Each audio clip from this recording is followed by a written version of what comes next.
climbing treacherous cliff faces, scaling the tallest buildings, jumping over huge gaps and from super high altitudes, acrobatics in the air and underwater, and now riding a motorbike down a monster ski jump and skydiving to safety. Tom Cruise is known for doing all his own stunts. But does he really? It's fairly common knowledge that Tom Cruise executes all his own stunts and even designs some of them. And he says the reason he does this is that when acting, he feels he should bring absolutely everything he can, both emotionally and physically, to the character he's playing, and he's willing to go to extreme lengths in order to achieve that extra layer of believability. But does it really make such a difference? For example, for the Halo jump stunt in Mission Impossible Fallout, they had to build a huge wind machine that was large enough for them to be able to rehearse the acrobatic sequence. They had to develop a special helmet that could provide Tom with the oxygen he needed at such a high altitude, and illuminate his face because the shot was a nighttime sequence. They did 5 jumps a day out of a DHC-6 Twin Otter, and 3 jumps out of a Boeing C-17, building up a total of over 100 jumps. The final jump had to be shot at sunset, so they could only shoot 1 take a day, and they had to spend 20 minutes breathing pure oxygen before the jump to avoid getting decompression sickness. And all of this planning, training, and preparation was done to achieve this shot, which couldn't be filmed in Paris, so they filmed it on a clear day in the United Arab Emirates. So this storm is CGI, and this background of Paris had to be added in post, and obviously this is a digidouble. In fact, if we go back to the start of the sequence, thanks to the illuminated helmet that Tom wears, the entire sequence looks like it could have been a visual effect, using only Tom's face, much like they did with Sandra Bullock in the 2013 movie Gravity. Okay, so maybe this stunt, in particular, was a hell of a lot of time, money and work for what seems to be relatively little usable practical footage, but surely other stunts were more beneficial, right? Well, let's see. In Rogue Nation, Tom had to learn to hold his breath for around 6 minutes, and a massive pool had to be built to film in.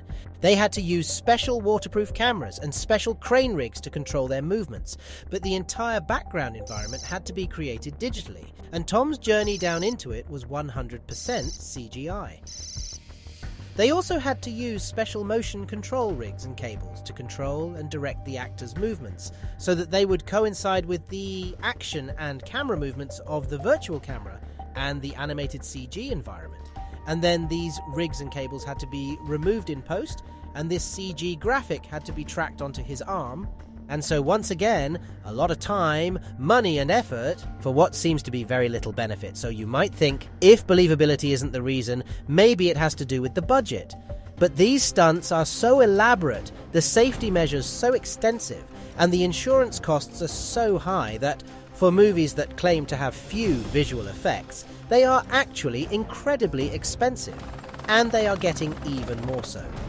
Take the latest installment, Mission Impossible 7, Dead Reckoning Part 1. Tom had to practice jumping on a motorbike and skydiving to get comfortable with the stunt. He did a total of over 500 skydives and over 13,000 motocross jumps. They then built a practice ramp in a quarry in England, which was then filled with loads of cardboard boxes to catch the motorbike. They simulated different ramps at different speeds to know how far and high Tom would have to travel, and they attached a GPS to him to be able to map his position on every jump. And then they practiced and practiced and practiced and practiced. This gave them an accurate data map so they could determine where they could safely position the cameras and drones. They spent months building the real ramp out on a massive cliff in Norway.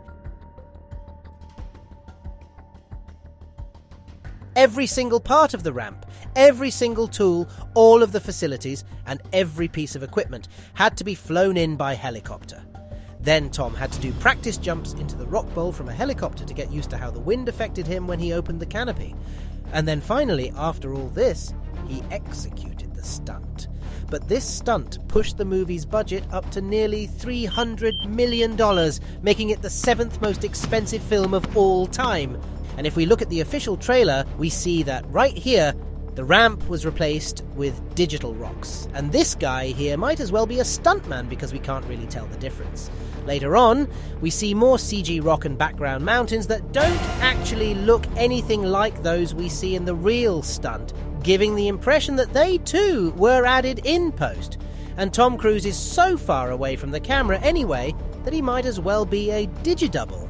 So what's the point? Even in films like Top Gun Maverick, there was massive hype about how they were doing it for real. But as Mr. Green is showing us here, they didn't really need to. The real reasons for Tom Cruise doing his own stunts are that it provides an incredible amount of promotion for his movies. They can show amazing breakdowns of the planning and effort that went into executing the stunt. They can show practice and training. They can show footage of Tom risking his life.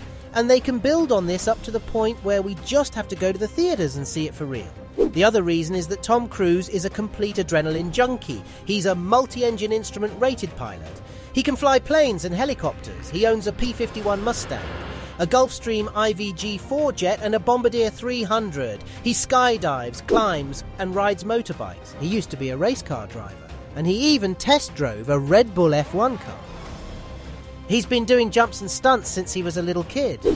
So, to ask Tom Cruise why he does his own stunts in his movies is, in his own words, a bit like asking Gene Kelly why he danced.